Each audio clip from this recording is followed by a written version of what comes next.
که چیرته تاسو د خپل شخصیت جوړول غواړئ او په طریقه یې نه پوهیږئ، نو همدا یې طریقه ده چې راشئ زما یوټیوب چینل ته او کومې ویډیوګانې چې زه پورته کوم هغه هسې ویډیوګانې نه وي.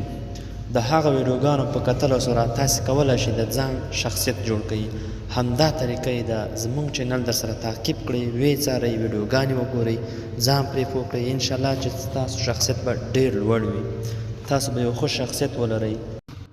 د شخصیت د لوړېدو سره سره به تاسو وکولی شئ چې ډېر څه زده کړئ چې د هر چا به زده نه وي.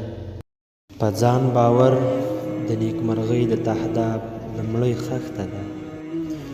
کم خوړل صحت، کم ویل حکمت او کم خوب عبادت دی. مه ډېره مینه کوئ او مه ډېره کرکه. په نړۍ کې اتفاق تر ټولو ځواکمن شی دی.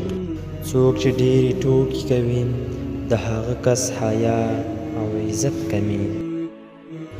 انسان په لمونځ او روژې نه پیژندل کیږي، بلکې په معاملاتو پیژندل کیږي.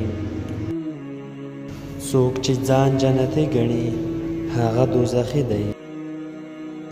څوک چې ځان ته عالم وایي هغه جاهل دی. څوک چې بد نه پیژني هغه پکې مبتلا کیږي.